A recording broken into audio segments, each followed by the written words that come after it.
Hello, good afternoon. My name is Jennifer Bell. I'm a senior bioethicist, bioethics research lead, and clinician scientist at the University Health Network. This lecture, the Philippa Harris Lecture on Bioethical Issues in Cancer Care, is co-hosted by the UHN Department of Clinical and Organizational Ethics and the University of Toronto Joint Centre for Bioethics. On behalf of my colleagues, I'm delighted to extend a very warm welcome to all of you today. This lecture is being recorded and will be archived on the Joint Center for Bioethics YouTube channel. If you are a UHN employee, you will also have access to the archived lecture and previous year's lectures through our UHN Bioethics intranet site. Today, we are celebrating the 44th year of this engaging endowed lecture series that continues to be the highlight of our year. For over 40 years, this lecture has sparked engaged discussion with our hospital and community about ethical issues in cancer care as they relate to clinical care, research, and organizational ethics. This lectureship was established at Princess Margaret in 1981 by Bill and Pat Harris to honor their daughter Pippa, who died from cancer at the age of 19. One of the aims of this event, in addition to memorializing a remarkable young woman, is to serve as a catalyst for open and respectful dialogue within our community about timely and important ethical issues arising in healthcare. We've been fortunate to have been given the opportunity to host accomplished speakers presenting on a range of thought-provoking and timely topics. Today's esteemed speaker, Ms. Liv Mendelsohn, will engage us on the topic of ethics and caregiving for persons with cancer. Ontario is facing an aging population, and many of the care responsibilities are falling to unpaid caregivers. At the same time, Ontario has instituted a Home First initiative where ethical concerns may include ensuring personal dignity in the transition from hospital to home and supporting the work and well-being of the unpaid caregiver. This is timely as more cancer therapies are being moved to the outpatient setting and patients are being managed increasingly at home, primarily by unpaid caregivers. We are looking forward to Ms. Mendelsohn's presentation. We thank Pat Harris and her family and friends for their great generosity.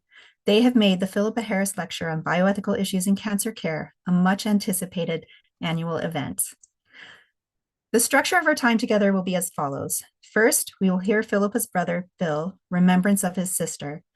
This will be followed by Ms. Mendelsohn's presentation, after which we will have a facilitated discussion moderated by our UHN Department of Clinical and Organizational Ethics colleague, Ruby Shanker.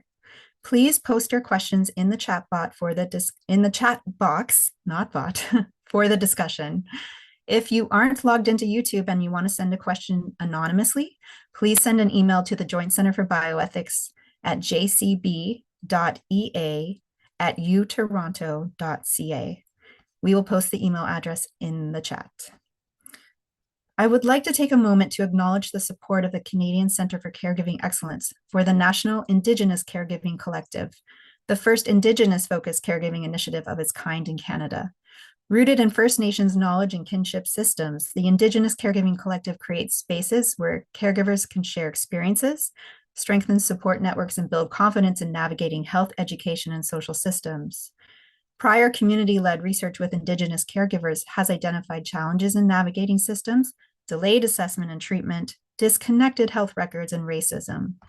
Additionally, there are challenges working with the many levels of government to access programs and services in the community. Social determinants of health, such as poverty, housing, safe water, and lack of trust in the system, make caregiving more difficult.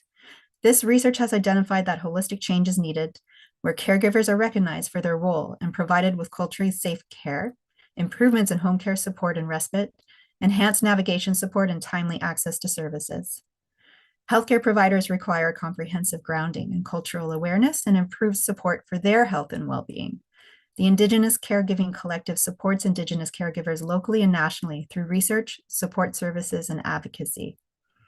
At UHN, we support ongoing work to challenge the legacies of colonialism, racism, and systemic discrimination, and endeavor to work with our colleagues and leaders to support efforts to advance equity, diversity, inclusion in pursuit of optimal health and well-being for all.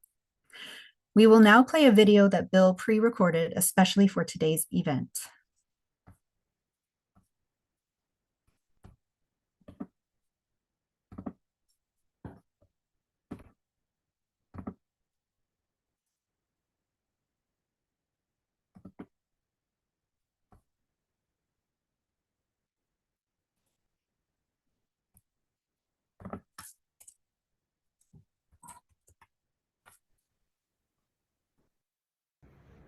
Good afternoon, everyone. My name is Bill Harris, and I'm Pippa's younger brother, speaking on behalf of my family today. Pippa died 46 years ago this fall. My parents founded this lecture series in her memory to address the ethics and dignity of dying, which was quite novel at the time. My mother over the years and my sister Diana last year have told many stories about Pippa's exceptional personality and how she coped with her decline with humor and grace. We feel it's important as a way to ground this lecture as not being abstract, but relatable to all of us and our families. Today, we would like to welcome Liv Mendelsohn, Executive Director for the Canadian Centre for Caregiving Excellence, for speaking to us about ethics of caregiving for persons with cancer, a very timely topic. I was 13 when my sister died, and I remember what I can. I do vividly remember that my sister was able to die at home with all of us there, and this was only possible with the help of caregivers and the dedication of my mother. The final days of a cancer patient is always a challenge, and every person will have their individual situation. Our family would like to thank all those who continue to make this lecture possible. From the UHN Department of Clinical and Organizational Ethics, Jennifer Bell, Ann Heasters, Donna Hutchings, and Ruby Schenker, and from the Princess Margaret Hospital, Dr. Andrei Brezek, and Terry from U of T's Joint Center for Bioethics. Thank you all for joining us today.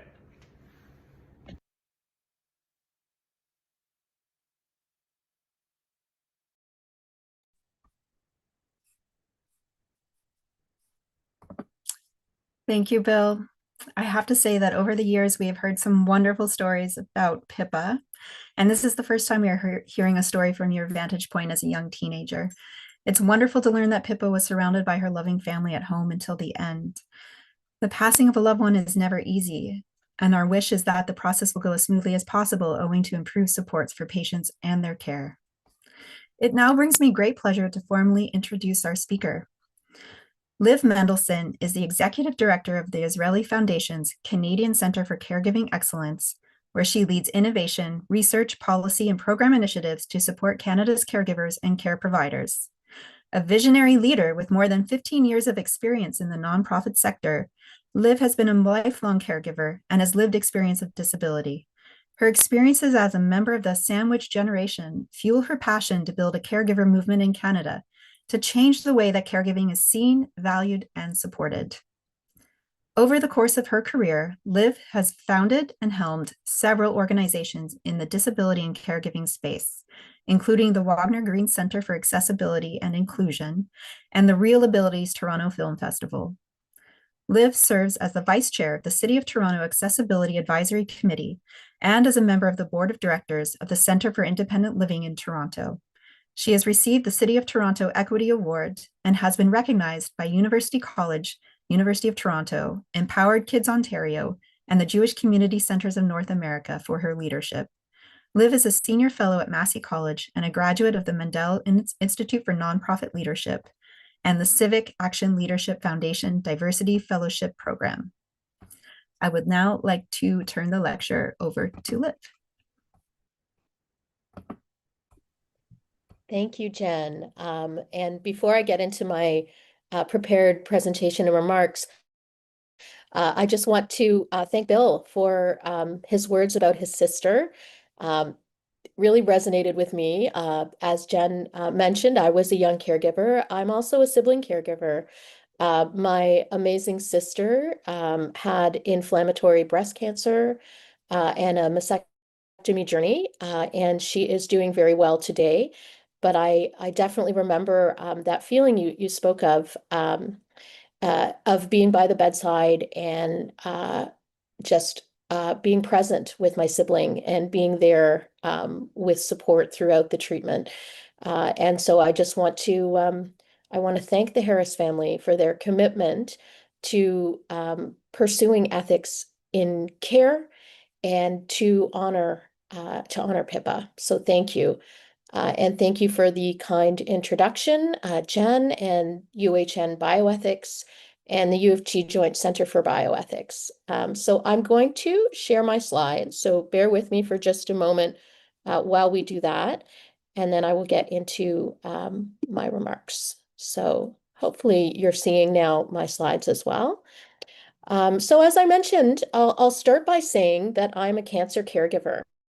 In addition to all the things you heard in my bio, that has been a definitive identity for me. I watched and supported my mother through ovarian cancer and through a palliative care journey. And I sat with my mother and my two young children as she said, to me many things that drive me, but particularly one of the things she said to me in her final week was, "This shouldn't be this hard, and I want you to make it easier for your boys to be caregivers in the future."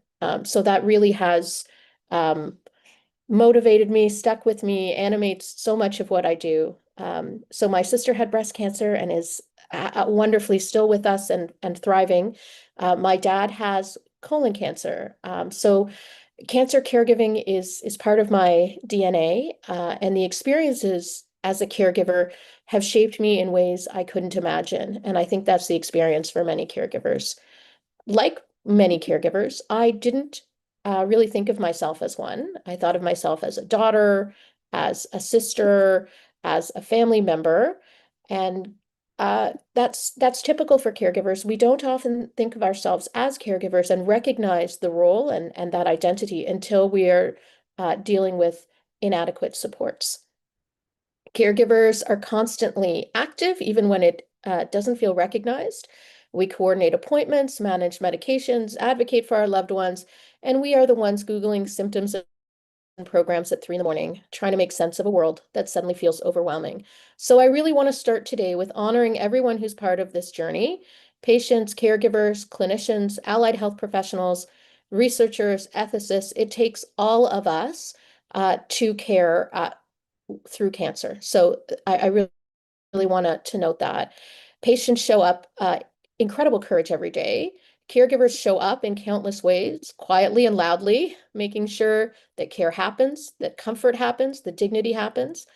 And clinicians and health professionals work alongside us, guiding, supporting, and helping us to make sense of complex decisions that illness brings. Caregivers, together with patients and clinicians, are the ones who navigate the complex healthcare system every day. We coordinate appointments, we chase test results, we fill out and fax endless forms, we interpret information, ask questions, translate, and make sure that nothing falls through the cracks. Caregivers are the connectors and the advocates and the ones who hold the pieces together so that care can actually happen. So I'm going to take you through a bit of a journey today together around how caregivers are doing in Canada, particularly how cancer caregivers are doing and what their experiences reflect and their needs are. We're going to talk specifically about the ethics involved in cancer care and some of the issues that the current state of affairs raises. And I'll share with you a little bit about what we're doing at the Canadian Centre for Caregiving Excellence. Um, at the center, our vision is about quality care, where caregivers are supported and people who are accessing care are central to policies and practices. We support and empower family caregivers, so those unpaid family, friend, chosen family caregivers, advance, and care providers who are those paid care workers, frontline care workers, often disability support professionals, home health aides, personal support workers who are undervalued and often underpaid as well.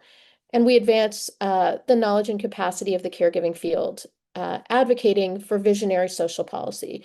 That really is our role. So at the center, we see caregiving not as something that only happens between two people, but as something that unfolds inside entire systems.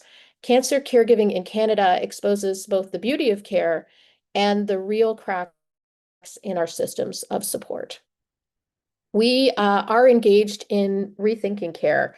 And these are a few of the ideas that animate our work. So we talk about care as infrastructure, care as not a private struggle, but as a shared responsibility that supports everyone in our country, like roads, school, or clean water. We talk about framing care how framing care as an individual isolates patients and caregivers and obscures the social, economic, and structural forces that shape outcomes. And that really is also about health equity. The health of caregivers directly determines the continuity, safety, and quality of cancer care. When caregivers are not thriving, the outcomes, health outcomes for patients, for the people they care for, suffer a great deal. And we'll go into the data there. And caregivers, of course, are the bridge between fragmented systems, medical, social care, emotional care. And that is a very difficult role. So for us, the question is not how can caregivers keep doing more, but how can our infrastructure support and hold them up? The state of care in Canada, broadly speaking, this is all caregivers. A lot of this work comes from some new research that we did with 3,500 caregivers across the country, and then some qualitative work we did with U of T, deep diving into care experiences. So we know that today 1 in 4 Canadians is a caregiver. If you're a woman, that's 1 in 2 already. And all of us will be touched by care. Every Canadian family is dealing with care. Half of us will be a caregiver at some point in our lives. And as our population ages, that number will go up. And as I mentioned, when caregivers struggle, the health outcomes for care recipients worsen. So there are some really stark statistics that I think are really important to spend a moment with. We know that caregivers are the backbone of our health and social care systems. I think many clinicians and many policymakers don't realize that for every hour of care provided by the healthcare system, caregivers are providing 3 hours of care. And that is not sustainable without support. 72% of Ontario caregivers said that they feel so burnt out, they're not sure how they will continue. That is a red flag and a crisis marker. And in addition to the emotional support, the logistical support, there are some other practical ways in which caregivers are impacted. More than 1 in 5 caregivers are spending at least $1,000 out of pocket per month on care-related expenses, from incontinence supplies, nutritional supplements, all sorts of access equipment for the home. And we have many caregivers who have told us they're struggling to figure out how to pay for those and pay the rent and buy the groceries at the same time.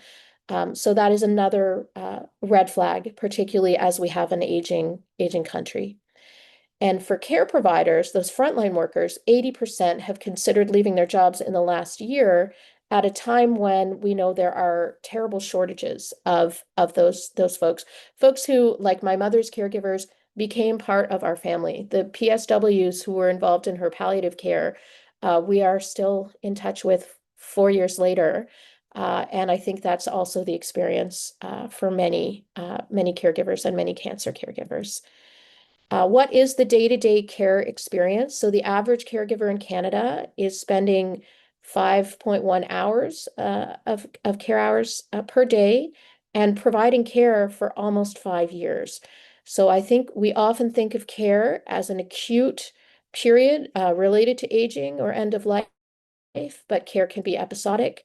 For many caregivers, it is a sprint, and for many others, it is a marathon and a lifetime of care. And caregivers do all sorts of different kinds of work. I won't go through all of them here, but everything that makes a life worth living and a life full of dignity is mediated through caregivers, through those family, friends, and chosen family, from meal prep and managing finances up to higher order of recreational activities, faith activities, all of those things that ground us in who we are while we are managing an illness. Caregivers essentially work a second full-time job. Almost 2/3 caregivers are working caregivers, and caregivers who work full-time still provide around 4.5 hours of active daily care. In a given week, that adds up to over 30 hours of caregiving. And I can tell you, as one of them, it is very difficult to sustain without support, without respite. The common adages around being resilient grow old very quickly, and we'll talk more about that in a few moments. So we're going to zone in a little bit more, take a deeper dive on the state of affairs, particularly for cancer caregivers. Who are cancer caregivers? Cancer caregivers are a little bit older on average than people caring for people with other conditions. So they tend to be in the 55 to 64 age range, which means that cancer caregivers are aging as well. 40% of cancer caregivers live in households earning under $60,000 a year, a higher concentration than for caregivers with other conditions. And cancer caregivers are less likely to be in the labor force, with nearly 10% more unemployed than other caregivers, suggesting that caregiving may lead to job loss, people having to step back and do more intense caregiving, and may also hinder re-entry into the workforce when caregiving, when the journey of caregiving is at its endpoint. I think that is not a picture that is well known, and I think is really worth keeping in mind as we design our care systems for cancer caregivers. 65% of cancer caregivers report feeling at least some financial strain, and nearly 10% indicate that they experienced a lot of financial strain due to their caregiving responsibilities. That is also vital for us to keep in mind. Nearly half of cancer caregivers reported that they had difficulty finding affordable services for their care recipient. And interestingly, that's 10% higher than the average. So cancer caregivers are dealing with a lot of intensity and struggling to find supports that they can afford or access. And here is from the qualitative study: I don't know how I'm supposed to do everything she needs and deserves, and also take care of our son and pay the bills. And I think that that is a sentiment that, again, isn't centered in our cancer care. The mental health of cancer caregivers report a 20% higher number of distress outcomes, including feeling worried, anxious, tired, and overwhelmed, compared to providers supporting people with other conditions. And I think this is important to note: this affects racialized populations more disproportionately when they don't have access to information, translation services, which often caregivers have to take on themselves, or when there's mistrust in the healthcare system due to past injustices that their populations have faced. And we know that tired, anxious, and overwhelmed are those three hallmarks of insufficient support. So here's another quote. At times, I would say right now, mental health, I have my days where I go, I'm kind of going down that dark little path. And we know that we don't routinely track caregiver mental health. We don't assess and track and follow caregivers. And so this sort of feeling and experience is often born alone. And there are so many things we can do to shift that. Intensity and inequity. Cancer caregivers perform more care tasks overall, often 2 to 4 core activities daily, with longer, more complex engagement, like navigating chemo, follow-up, hospital discharge delays, etc. So again, cancer caregiving is a more intense type of caregiving for most. Many families don't see themselves as caregivers. They see themselves as spouses, as partners, as friends, simply doing what needs to be done. Because they don't self-identify as caregivers, they often don't ask for help and don't know what support exists, and are overlooked by systems that expect them to speak up and ask for help and initiate that self-advocacy. So I want to talk now a little bit about something that came up in a lot of our consultations, which is caregiver identification. caregivers feel that they are not recognized and that there's no formal way that the system understands their role. So when electronic health records actively document caregiver roles, strengths, and needs, it helps legitimize that caregiving role. But it shouldn't stop at naming. Families need a dedicated section in the EHR, a place to track roles, communication needs, availability, training completed, and support pathways. Tracking this information over time makes caregivers visible across the system during transitions, at decision points, and when new demands emerge. This expanded recognition can open the door to resources, training, communication access, and emotional support that families might otherwise never receive. Building a caregiver section in the EHR isn't administrative, it's ethical infrastructure that reduces isolation and validates the essential work that caregivers do every day. And this issue of not being recognized and therefore not being tracked over time was one that came up again and again. So these are the sentiments from caregivers. We do the daily work, and that should be recognized. We are not just an emergency contact number. We are there day in, day out. We understand when there are bumps in the road with care. We are the first to identify those shifts, those changes, those symptoms. We're the first to advocate, and we need to be included. And again, for families facing social determinants of health barriers, it's even more essential. So this was identified by caregivers as a key shift that would make an enormous difference. And I know that we have a lot of challenges with our EHRs, but I think coming directly from caregivers, you would think most caregivers might not even know what an EHR is, but that is not the case. They know that there's a record and they know that they are not part of that system and very much would like to see change there. As we move from the question of how caregivers are not recognized in the EHR to the realities of day-to-day care experience, it becomes clear that gaps in formal recognition have real operational consequences. When caregivers are invisible in our systems, the work they do becomes both unsupported and stretched to its limits. Two major pressures consistently emerged across our consultations and the research studies.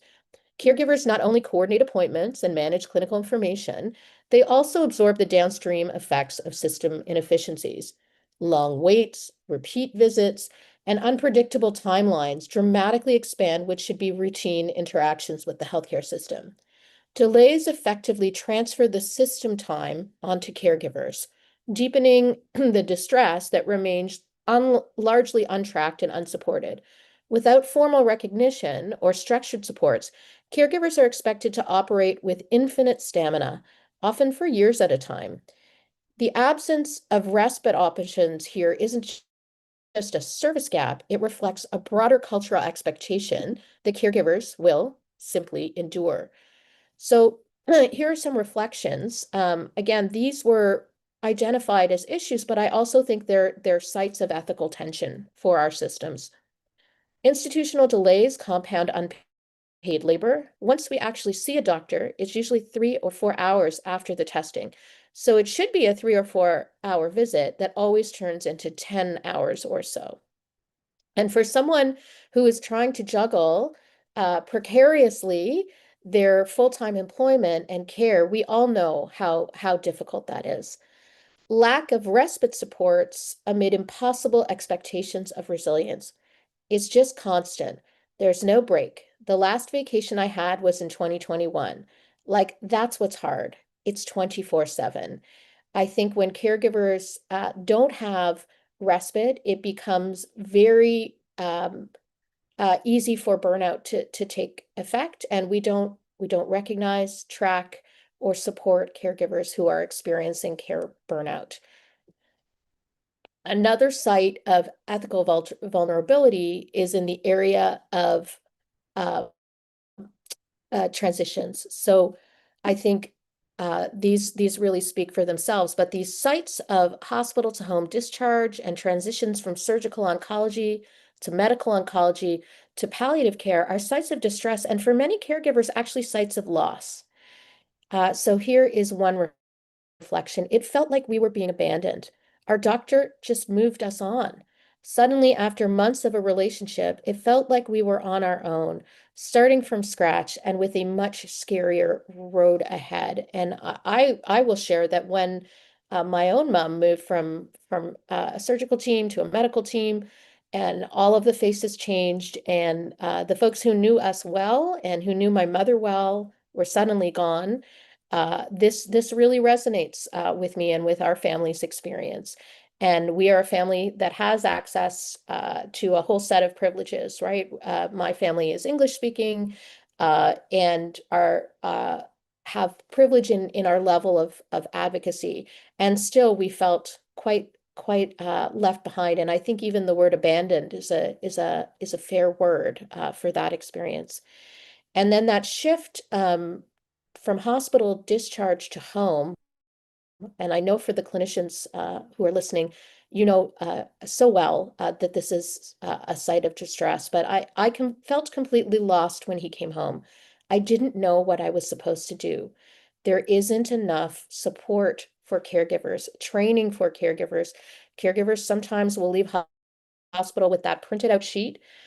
Maybe hopefully they've had a consult with the discharge social worker, but often they're already in distress, and that information isn't being received, captured, or followed up on. So when they're dealing with bringing someone home, which should be a positive change, it becomes very distressing. The accumulated pressures, long waits, lack of respite, and the systemic invisibility of caregiver labor don't occur in isolation. They intensify during the moments when caregivers are asked to take on the most responsibility with the least support. And that, again, becomes especially clear at transition points in the cancer journey where the system shifts, but the caregiver has to remain constant. Many cancer caregivers describe a feeling of being suddenly thrown into the deep end. One of the most stressful moments, as I said, comes when patients are discharged from the hospital. They leave with complex care needs, and as Jen talked about the shifts in Ontario, more and more complex care needs, managing medications, wound care, monitoring symptoms, all while feeling unprepared and unsupported. And the challenges don't stop there. As patients transition, caregivers must learn new treatment plans, adjust to different teams, and figure out new routines. Each handoff can feel like starting from scratch, and the support they had in hospital often disappears. And then when care shifts to palliative care, the emotional intensity increases, and caregivers face increasingly difficult decisions, anticipating losses, and managing symptoms at home, and often feel like they don't have enough guidance. Across all these transitions, they're navigating not just the patient's needs, but their own stress, fatigue, uncertainty, and vulnerability. The bottom line is caregivers are the backbone of home cancer care, yet too often they are sent home undersupported. Recognizing their needs and providing consistent guidance is essential, not just for the caregiver, but again, also for the patient. So caregivers who are discharged without sufficient coordination or education, patients who are discharged have an increased risk of complications and readmissions, and caregivers who are unprepared will have will be more likely to bring their care recipient to the ER. And so when we bring an ethical lens to that, there are a few other overlays that don't get the attention they need. So patients may choose home care, but is there enough consideration of whether caregivers are prepared? Assuming all caregivers have the same capacity will worsen healthcare inequities, and caregivers are really bearing the cost of unplanned transitions and of a system that isn't built to have caregivers in mind and don't see caregivers as care partners. Caregivers struggle as patients move from home to hospital, from surgery to oncology and palliative care, and we need to consider, are we asking too much of caregivers? What does it mean ethically when caregivers are expected to manage these transitions without adequate guidance and support. So I want to talk a little bit about this ethics of expectations and when caregivers are left to navigate the system with insufficient support. And I'm going to draw on what is a terrific guide for patients and caregivers, being a caregiver to someone with cancer, but is reflective of the system as it is and doesn't take into account a lot of these gaps. And I'll share with you how caregivers read some of these guides. So let me just pull that up. One moment. So caregivers are often expected to manage complex discharge paperwork, appointments, medications, and follow-up care. The system assumes they will navigate all of this without proactive support, and we've normalized caregivers taking on full responsibility. But research shows that overwhelmed caregivers, again, leads to worse outcomes for patients. Should the system share responsibility instead of relying on individuals to manage care and navigation? And so here are some quotes from that guide. Again, a guide that is important, and it's important to have a guide, but I think raises some ethical questions. So here's a quote. You may also have to be in charge of coordinating care for the person with cancer. This involves a lot of organizing and scheduling. You're responsible for keeping track of any appointments. So why don't we have a system that proactively coordinates cares rather than relying on this informal labor to do so? And the need to initiate requests for support. Ask the healthcare team about getting assistive devices, for instance. Again, normalizing the sense of caregiver responsibility shifts the expectation for action onto individuals, and caregivers that are overwhelmed, who are overwhelmed and distressed, and whose entire world is changing, and in many ways, whose world is shrinking. When you're a caregiver with a high intensity of care, as we know cancer caregivers are, you're often not able to see friends. You're often really, your world becomes a world of care sites. And so the idea that this is a time when people are going to be able to think of things laterally that they haven't yet experienced and anticipate them and ask for support, and know somehow all of the possible supports out there is, I think, very challenging to expect of caregivers. And we need to shift that sort of pivot that lens onto how the system can be more supportive as a rule, rather than relying on a sort of squeaky wheel process for care. I want to draw on a disability rights scholar. We don't often think of cancer as a disability, but there's a lot to learn, I think, from disability scholars in healthcare on how we could reconstruct our systems and where how we can conceptualize these gaps in support differently.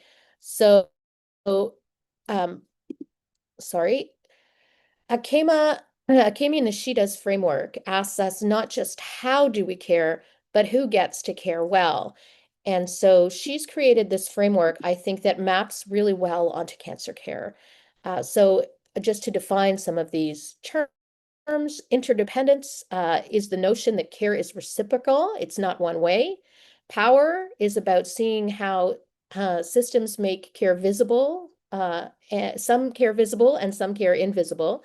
Messiness, ethics live in the complexities of real life, not in purity. And desire, people care because they want one another to live. And justice, caring justly means attending to inequity. So when we talk about ethics and caregiving, and I'm going to talk more about this in a moment, we're talking about infrastructure. Ethics lives in discharge planning, in respite scheduling, in how we transfer information. Every system handoff is a moral handoff, and integrated care really means caregiver inclusion. There need to be supports in place for caregiver shifts in responsibility and additional knowledge sharing and visibility of supports, including mental health, cultural supports, and peer supports. So mapping Nishida's work from disability care onto cancer care, it's about recognizing mutual reliance between patient and caregiver. So including caregivers in care planning and daily routines and supporting that partnership. And also, I think reminding caregivers of what moments of joy and moments of profundity they're experiencing in this relationship and in this care role, including caregivers in rounds, ethics consults, and discharge planning, acknowledging, whoops, let me fix that for you all. Apologies. Acknowledging informal care as legitimate, co-creating flexible care plans, anticipating unpredictable treatment trajectories, and supporting adaptive decision-making, honoring relational motivation and emotional labor, and again, fostering compassionate caregiving relationships, addressing social, financial, and structural barriers, and ensuring equitable access to treatment, support, and respite care. And that brings us to models of integrated care that we're hearing a lot about more and more in our health systems. But I think we have to look not just at integrating levels of care and integrating in health and social care and patient-centered care, but also integrating caregivers as well. So from areas of continuity of care, again, this is so much about transitions and all of the different changes that happen through the cancer care journey. Information sharing, open, timely, and transparent communication among clinicians, patients, and caregivers, including treatment plans, discharge instructions, symptom monitoring, and critically available support services, and enabling of informed decision-making goes a long way to reducing anxiety. And caregiver inclusion overall recognizes caregivers as essential partners in care. I think COVID taught us that caregivers are absolutely invaluable and indispensable. And when caregivers are not there to advocate and to be involved and to partner with patients and clinicians, we see really, really terrible outcomes. So all of this is to say that when we're talking about shifting toward integrated care models, it's really important that we don't just look at the patient in those models, but look at the dyad or the triad: clinician, patient, caregiver. We all have our roles, and we all need to be part of systems planning. So again, we contend forcefully at the center that care is not an individual or private duty. It emerges through relationships and networks of mutual support. Inequities in resources, recognition, and support aren't just practical challenges. They constitute moral wrongs and shape who can give and receive care. Policies, spaces, and schedules should accommodate diverse bodies, abilities, and life circumstances, rather than expecting everyone to conform to rigid norms. Lived experience, relational insight, and practical skills are forms of knowledge that are as important as professional training in guiding care decisions. Ethical care isn't just about managing harm or risk, it also fosters meaningful connection, mutual respect, and moments of flourishing for both caregivers and care recipients. I think we can talk about this sense of an ethics of partnership. Clinicians and caregivers both share moral distress under a system that is fragmented and full of these gaps. We are working under constraints that make care harder than it should be. And as Hanlon said, those who care professionally and those who care relationally are both caught in systems that fail to care for them. It shouldn't be this hard. That takes me back to my mother's words to me about building a system that will be better when my children are caring for me than it was when I was caring for her. Caregivers are not peripheral, but integral. Their voices belong at the bedside, in ethics consults, and in designing support structures. Their insights from daily care are as vital as lab results or medical imaging. We firmly believe that, and caregivers have told us that this site of the relationship between the caregiver and the clinician, when it is a positive interaction and a positive relationship, provides them with the information and the support and the fuel they need to continue the activities of care, which can be so intense. And when it's not there, when there isn't that relationship, it is so much more isolating. Anxiety, exhaustion, burnout increase tremendously. So I think we see some key ethical commitments with our partners in clinical care.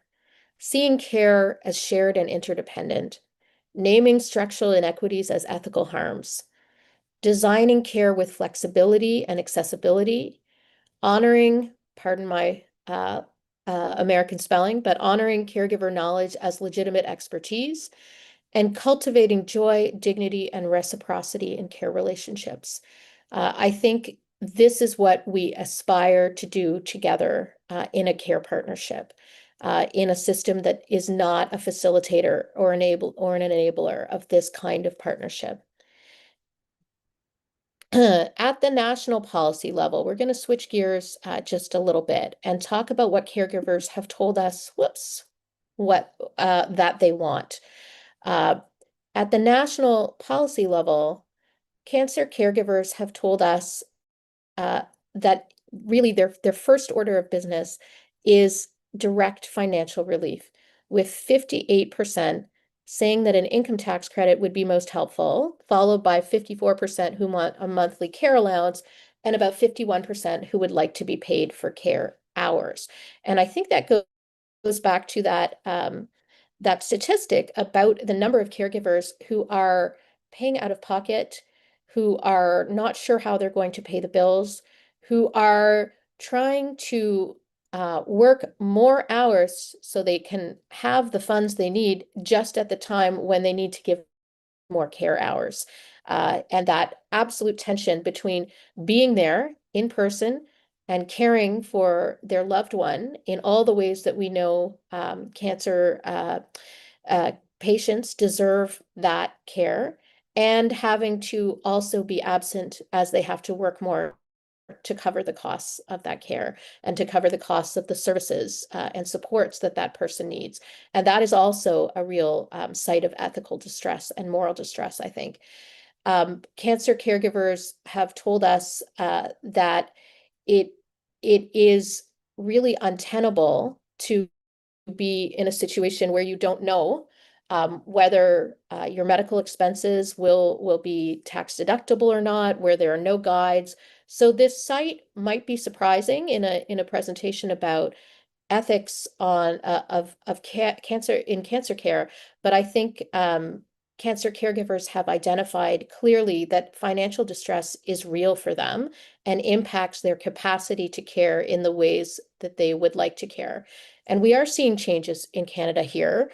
In 4 provinces, in the 4 Atlantic provinces, there are monthly care benefits. Some of them are only for aging care, but not all of them. We're seeing that in US states, and we're seeing this model of being paid for care hours in Washington state in particular has relieved so much stress for caregivers who are juggling their work and caregiving. The capacity to step back from paid employment, to take a leave, and to be compensated for some of those care hours so that they're not worried again about whether they can put food on the table and care for mom. So these are policy moments that I think are also reflections of gaps and some real ethical challenges. Again, yes, cancer caregiving combines financial strain with emotional distress, and they really just reinforce each other. Cancer caregivers in particular have told us these are the things that they want. So we see this as a policy ethics map, not just a list of things that would be helpful, but really this is what it would look like if at the national level we were supporting caregivers adequately. So you can see cancer caregivers are in the yellow on this graph. Again, some of those financial supports jump out at you. but so do respite services, much more than other caregivers. Cancer caregivers are desperate for some respite support, and it is less built in to cancer care systems. Workplace supports, being able to have flexibility at work, being able to work from home. We know there are quite a few double duty caregivers in the cancer caregiving community. So that double duty caregivers are caregivers who are both working as clinicians or as allied health professionals or as frontline care workers and caring for a loved one at home. They are getting no break of any kind and are often the ones who cite workplace supports as so critical. Everything from employee resource groups and peer supports to, again, those flexible leaves and the capacity to shift their working environment so that they can really take care of their patients and their families at the same time. Improved home care access. Again, cancer caregivers desperately are seeking better home care supports. And as Ontario shifts a lot of the cancer care to the home setting, this becomes more and more critical. And we have yet to see a roadmap for how that will include and empower home caregivers and home care providers. Mental health supports, free mental health supports. We know that places like Princess Margaret have absolutely top of the line, exceptional mental health care supports. That level of support should be available to all cancer caregivers, and it is something they really need and want. And then formal training for all the things that they are asked to take on, better understanding of how to navigate, how to advocate, how the system works, how to avoid labels like that, that angry caregiver, that difficult caregiver, and how to successfully communicate and partner within a system that they don't understand, with terminology that they don't understand, and then how to do practical skills, how to safely lift somebody, how to do wound care, how to do the kinds of feeding supports and other supports that make up those daily moments of care that they don't have formal training for, and yet are expected to step in, to understand, and to execute more and more. So I'll talk a little bit about our national caregiving strategy and how it relates to some of the pieces that I've talked about and what caregivers have told us. So this is a strategy that came directly from caregivers. As you can see, we look quite tired in these photos because we were crisscrossing coast to coast to coast, talking with caregivers, including with cancer societies, including with lots of cancer caregivers. And talking about what would make the difference. And rather than identifying policies and saying, would this help you? Saying, tell us about where the gaps are and let's work together to understand and create policies that would be helpful and would make the difference and would make care more possible. So I'm going to take a moment to talk about the principles of ethical care and how they show up in our policy work. So I'll bring you through the process. In addition to talking to thousands and thousands and thousands of caregivers, we had put together a National Care Champions table. You can see the Canadian Cancer Society represented there. But really, we see whatever brings you to care, whatever pathway, whatever illness, disability, change in life aging has brought you to care. We have similar needs as caregivers, interacting with a system that was not designed to support care or to support caregivers.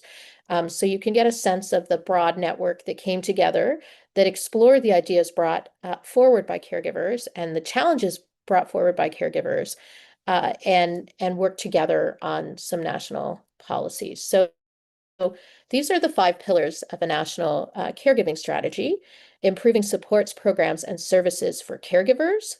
So mental health supports, some of those financial benefits that I talked about, supporting caregivers in work and education, EI reform, pension reform, We know that caregivers who are caring for a long period of time and step out of the workforce are punished for doing what we ask them to do and what we need them to do, taking on that care role when it comes time to their pension. And we know that this particularly impacts women who do more of the stepping out of the workforce. Caregivers told us loud and clear, one of the best ways to support caregivers was to better support care recipients, to better support patients. So a number of different policy ideas there. Sustainable care provider workforce. So raising the wages, benefits, dignity of those frontline care providers who we depend on in home care so much as partners, and government leadership and recognition. And so the principles of ethical care show up in this policy work. Seeing care as shared and interdependent uh, informs how we improve those supports, programs, and services. When we recognize that care isn't just an individual's responsibility, as I say, ringing that like that broken record that I constantly remind everyone, then it makes sense when care is not an individual responsibility. It makes sense to create programs like the Canada Caregiving Credit or Caregiving Benefits. These kind of supports help spread the responsibility and make caregiving sustainable for everyone. When we name structural inequalities as ethical harms, then we can better support caregivers in work and education. We know caregiving doesn't impact everyone equally.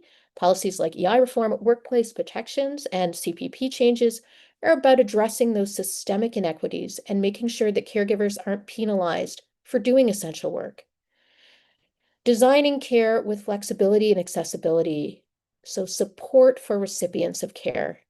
Care needs vary from person to person, so policies like the disability tax credit, medical expenses credits, RDSP, disability benefits make support more accessible and flexible, letting people get what they need when they need it, honoring caregiver knowledge as legitimate expertise.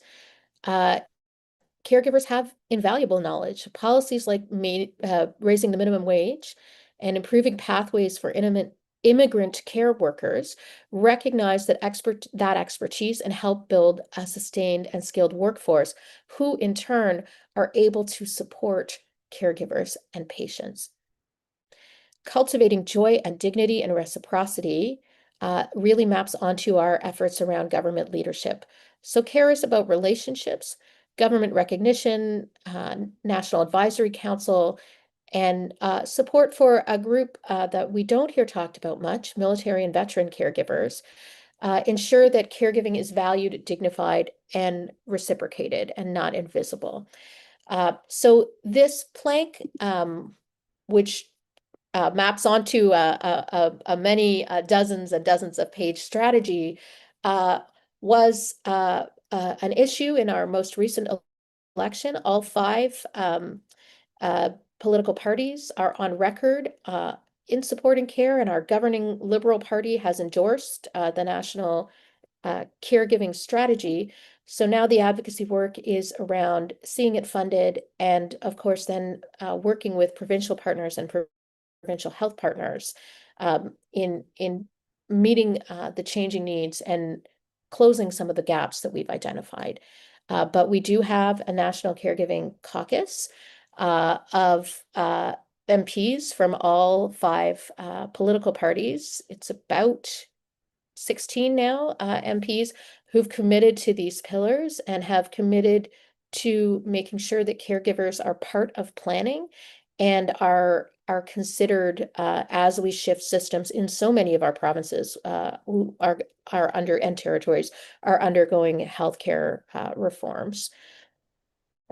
Caregivers sustain patients, families, and our system, navigating complex treatments, coordinating information, and filling gaps in care every day.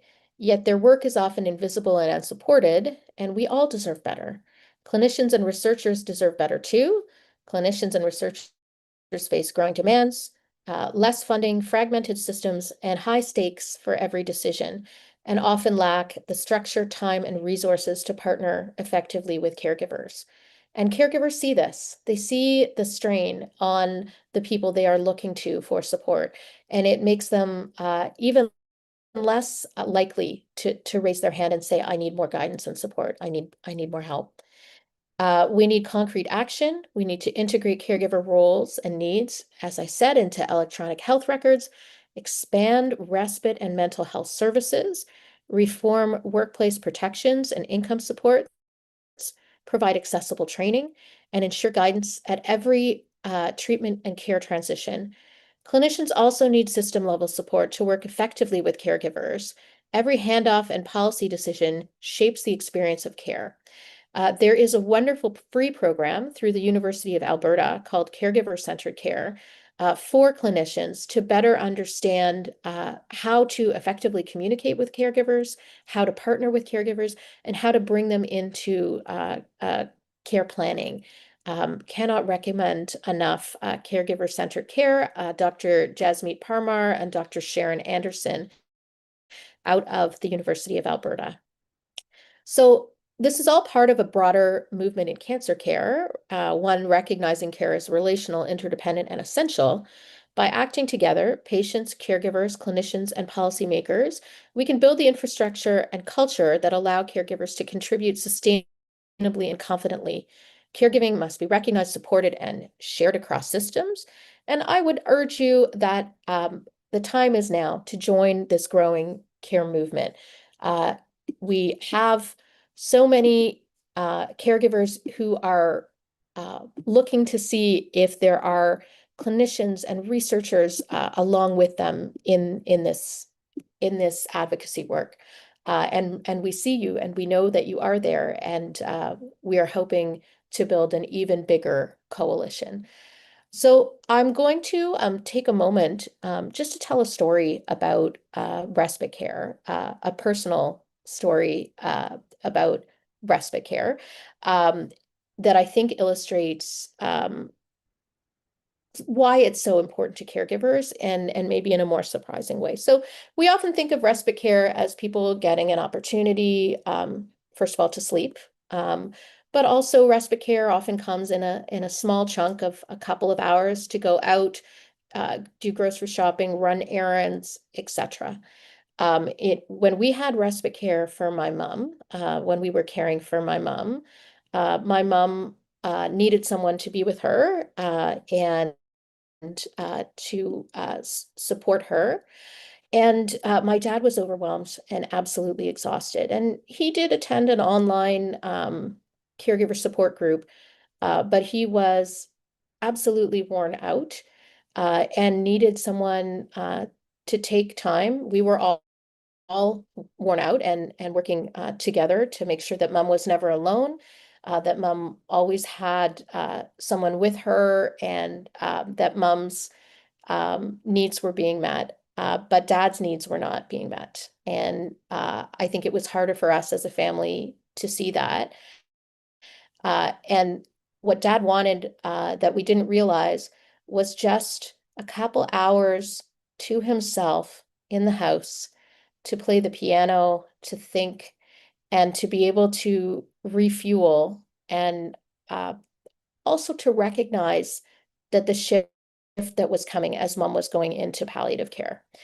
And we recognized that too late. I think we were all there often, but didn't give dad never had any alone time at all during this care process.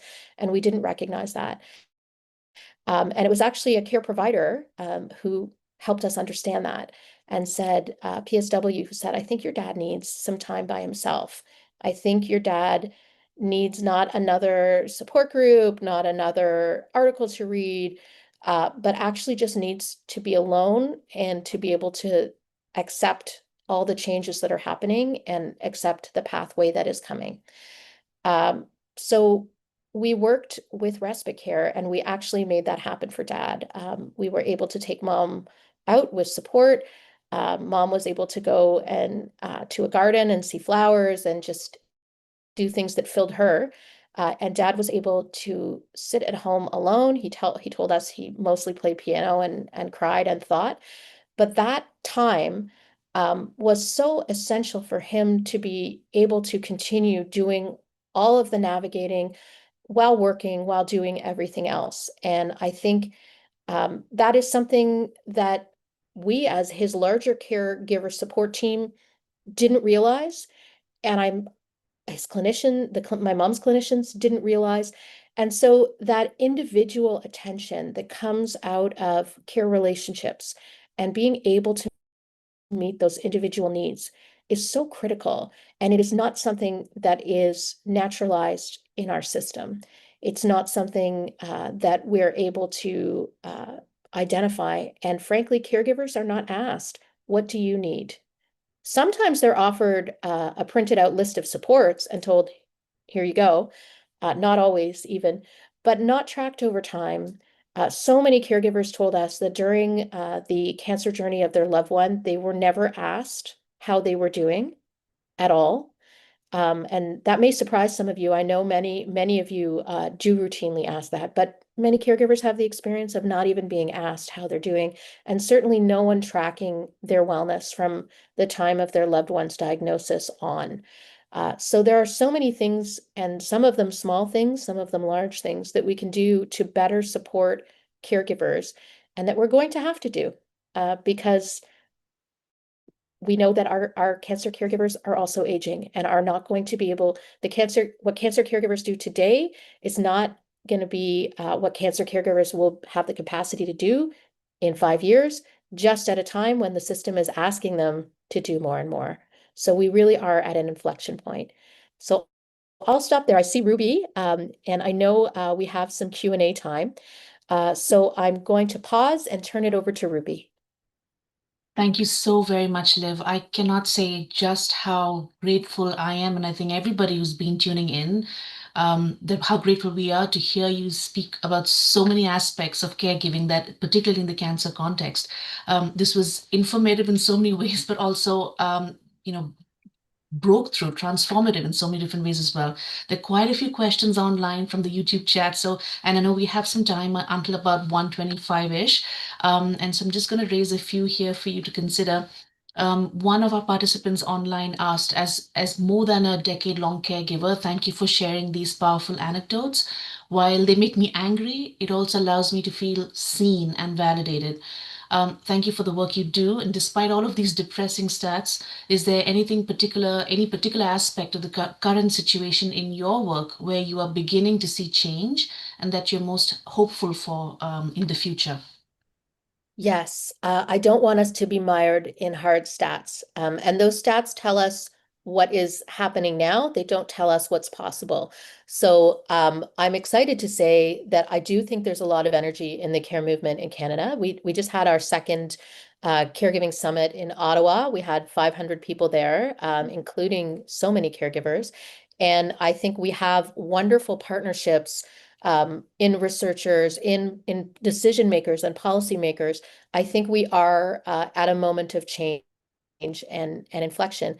And we're also seeing care reflected differently in culture.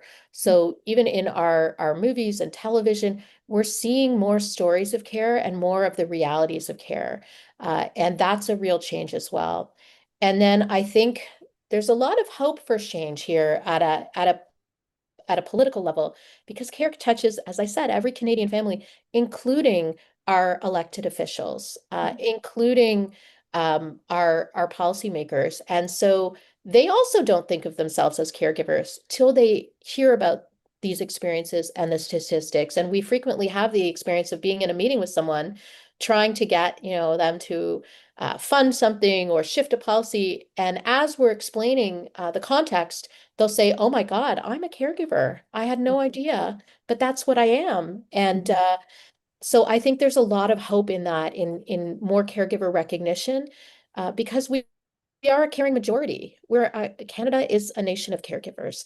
And so I think as that becomes better understood, there will be more change.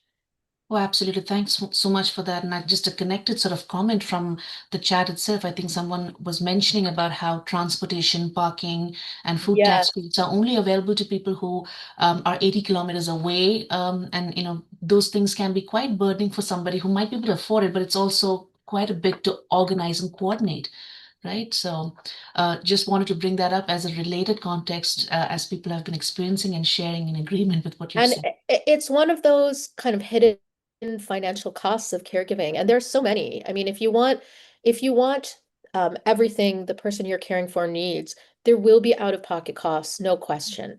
Yeah. And so when we know that the average cancer caregiver is making less than 60K a year, and that they're out of pocket, many of them $1,000 a month, it's untenable, right? How do you do that? And as the last person said, they're caring for years. It's not a short period of care often. So how do you sustain that? Yeah, absolutely. No. The next question here that we have is around making, thank you, first of all, for making the work of caregivers visible. Many patients are also research participants. And have you thought about the Yes. additional or different burdens associated with trial participation? Yes, I think first of all, there are whole other layers of ethics when it comes to trial participation, but I think we need to move from trial participation to research design. Yes. I think caregivers need to be involved in designing the research questions. Mhm. Caregivers need to be compensated.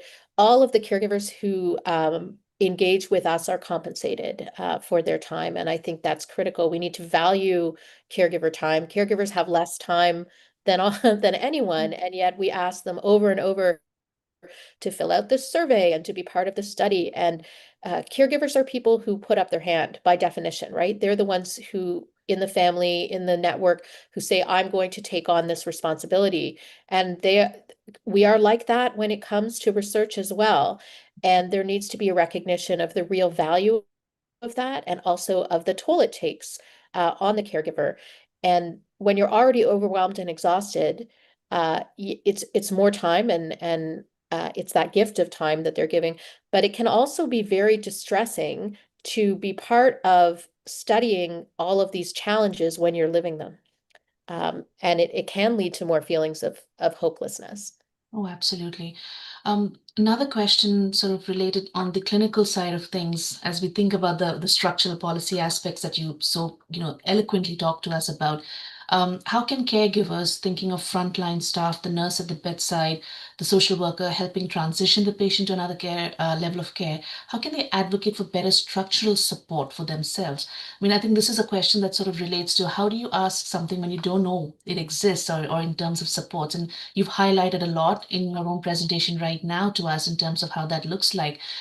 Maybe I can nuance that a little bit more for us to think about is that you've talked about caregivers for cancer patients, and we know that cancer is not, it's not just that one diagnosis or identity, because you have patients who have other developmental disabilities, for instance, who get cancers or having some other kind of chronic illness and then getting cancer. And already being a caregiver in one context, shifting it to the being a caregiver for a cancer patient brings a whole other level. So in those situations, do you have thoughts or comments to share for us? I think nurses and social workers are our partners and many times our heroes. They are often closest to the point of care and the caregiver. They're there sometimes almost as much, particularly nurses, as the caregivers are. So I think it's really about seeing that as a partnership. And I do think we have a system that's built on this expectation that caregivers will ask. And I think we need to move to a system where we are asking caregivers about more of their needs and more often. Mhm. And that does place a bit of a burden on those allied health professional staff who are already, we know, stretched as thin as possible. So Yes. I think part of the care movement is that partnership in advocacy. It's not just caregivers saying we need these supports, it's caregivers saying our nurses need these supports. Our social workers need more time with patients. We can do a better job with discharge planning. All and really it's that coalition, I think that's so important. But I can tell you, my dad has vascular dementia and Mhm. so has been in and out of hospital quite a bit. Um, and if I don't ask questions, I get a 3 bullet point, discharge printout. Right. I will never see routinely a social worker. I mean, those resources are held back for really complex cases, but Mhm. caregiving is complex to that person and that family. regardless of the medical complexity. So it may be very straightforward that my dad has had a fall. And yet for our family, it's another kind of precipice, right? Yeah. And so every family needs to have that support and have that conversation. It's not just where there's increasing medical complexity. Oh, absolutely.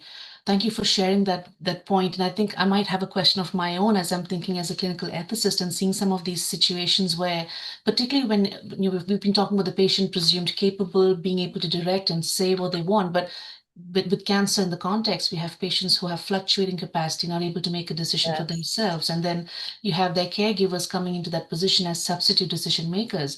And sometimes I see that, the caregiver is not necessarily the substitute decision maker. Sometimes it's both. You're both roles, and that's hard and complex. But I think a lot of the times that we come across tensions in these conversations about disagreement between the substitute decision maker and the team on what's best interests for this patient, like what should be done best, particularly around going back home and accessing care, continuing in the community for palliative or so.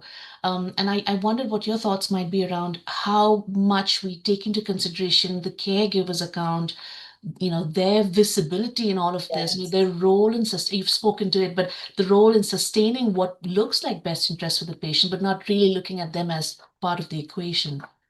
So I'll say two things there.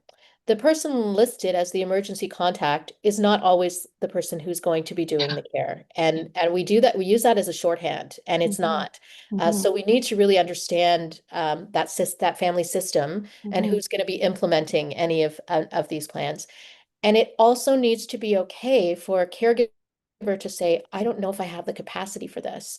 Yeah, I'm scared. I need more education and support. Or as increasingly as we saw with the Ontario Caregiving Organization study, there are more and more people saying, I can't do this. yeah, So it's a great plan. I can't implement it. And we need to be able to make space for that and to walk people through that. And caregivers will tell you, they need more support and education, but not just more support in it. They need more practical support.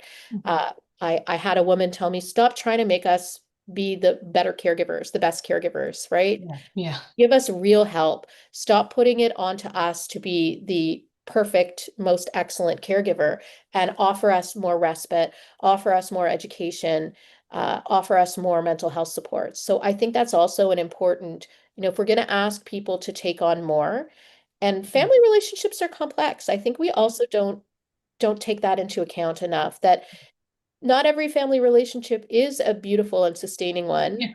And yet people have to put up their hand and take on care roles. And there needs to be space for some of those negative emotions and some of that challenge. And it can't be a site of shame for Yeah. people.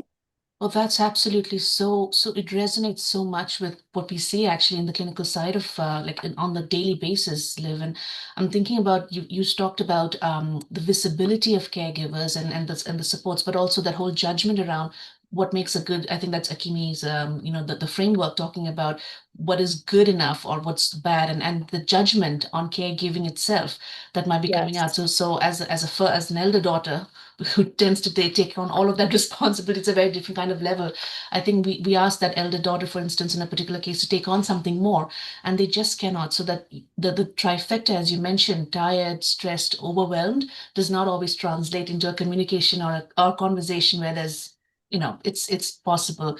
And I wondered about how that looks like in terms of how best interests that are being sort of highlighted, particularly in that transition of care when we don't have enough community supports. So there's a judgment on somebody saying you're not taking on that role, which ideally should be done by community supports probably. But the that's reality right. is it's dwindling every day, right? In terms of what we get provincially as well. That's right. And I think this again is disproportionately impacting women. So the fact that you mentioned elder daughter, I think is right on. I think there is such an expectation that families will know what to do, will have the resources, and will be able to jump in. And often caregivers often become caregivers in a time of crisis. Mhm. Uh, it, there isn't enough support with understanding that you will have a caregiving role in your life. There isn't enough support for that moment of crisis. And then there's the expectation that somebody will be able to turn on a dime and suddenly have all the information they need. So yeah, we get that trifecta, and that's when caregivers begin to identify as caregivers. That's when that relationship shifts to, yes, I'm a daughter, but I'm also a caregiver and I need help because I can't continue in the way that I am being asked to.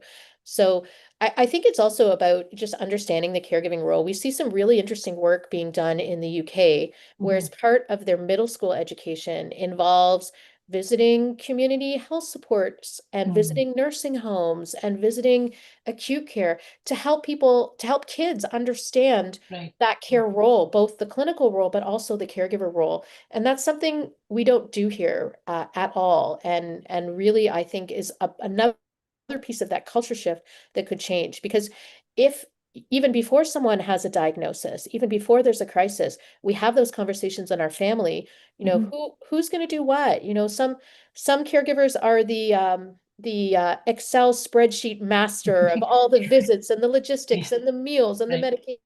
medications, and others are, you know, dealing with the finances, and others are going to the appointments and the pharmacy, and all of those roles. The more support we have and that larger the team and the network, the better the patient does.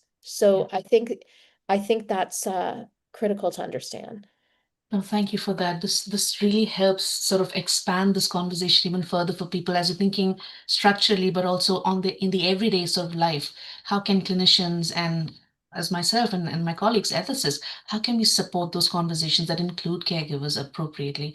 Maybe different members of the team, different members of the family itself as caregivers taking on different roles and getting them together on the same page of the same book, I guess. I wanted to ask one, maybe we have a little bit of time and maybe a few, wanted to ask you if you have any questions, any thoughts that you thought would be asked, but we didn't ask, and maybe you want to comment on it. Yeah, I think there is a lack of understanding among caregivers. We hear this all the time. They don't know whose role is which and who does what on a clinical team. Mm-hmm. Mostly they've never heard of an ethicist, right? Yes, Like that, absolutely. but also they're not sure who does what. So I Mm, think um, that's not something that's routinely explained at the mhm, beginning of treatment. And I think mhm, helping identify who is on the team and who will mhm, be added to the team, where, you know, what's going to happen with that team will help with that sense of kind of abandonment that happens, but mhm. also is a moment where there can be a conversation about the caregiver's role on that team Yeah. and a moment of inclusion and starting from that place. So I think, you know, diagnosis is a very critical time and a very overwhelming time. But being able to map out, okay, who does what? Who do I call for what reason? And sort of where are the bounds of what I can expect from each of these professionals, is something that I think is really missed, and that, so not a question, but I think just bringing forward another caregiver observation that that isn't something that happens, and it would be really helpful to caregivers and to patients to better understand that. Oh, absolutely. I think we all can. I think even those of us who are in healthcare on a daily basis probably don't understand what those roles look like because every organization is also different, That's and the right. kind of scope of practice that way. There are quite a few comments in the chat that are appreciating how we brought up nurses and social workers, and even the part that sometimes social workers might not have the scope to be able to see, as you had in your own experiences, to be able to speak with you all the time, and they're reserved to be able to come in for complex cases. So a lot of appreciation coming in for your insight there. Yeah, Um, our system is all about crisis response right now, right? We know that it is. So we're not getting the opportunity to practice in the ways that allow us to live out our ethics, yeah. right? Like we're not able to. And so I think that moral distress on the professional team is something that caregivers also understand. Oh, absolutely. And as you say, moral distress, I think we're also seeing unattended moral distress and how that becomes injuries, not only for clinical teams. I mean, I see that from my side, but caregivers, speaking with them, of patients, caregivers of patients coming in to say ethics consults. And then when you speak with them and they don't have to keep their face of resilience in front of a team advocating, they break Yes. down. And it's just heartbreaking to be able to like to see that, to witness that. And so this is why I'm so very grateful we have had this conversation, and I've had you here to be able to expand how we can think about caregivers, not only at the level that we might be seeing on a daily, everyday basis in the clinical, but looking at it from a structural perspective. And just before I hand over to Jen for closing remarks, I just wanted to say thank you again for sharing all that you had to share, and particularly around how power might be structured, how we think about power, because I think people think of power as just one title or position that holds power, but it's really systemic and how it sort of circulates in that way, right? Yeah, absolutely. Absolutely. I thank you for a wonderful conversation, Of and course. to everyone watching as well, like, to be continued. Please Yes, be in absolutely, touch. always. My information is there, and we're very eager to partner with all of you in the work that you do. Thank you so very much, Liv. I'll hand it over to Jen now.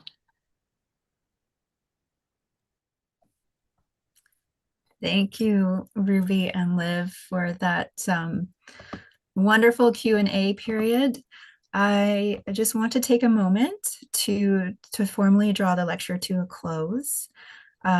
First, we would really like to thank the Harris family for providing our community with the opportunity to have these important and timely discussions about ethical issues that impact cancer care in memory of their incredible daughter, Philippa. We would also like to thank our speaker, Ms. Liv Mendelsohn, for directing our attention to these very crucial issues associated with the unseen and visible work of unpaid caregiving. It's certainly been made more visible through your presentation today and in the question and answer period. I just think it's amazing, the focus on relationships, the focus on structural supports needed, the rigorous engagement that you've been able to do with the center across the country, and the advocating that you've been able to do in terms of our political leaders for actual change is just absolutely wonderful and feels like a good step forward. So very happy to continue the conversation. I hope our audience will feel the same way. I want to thank our audience for joining us today. And I would like to bid all a good afternoon. Thank you for joining us.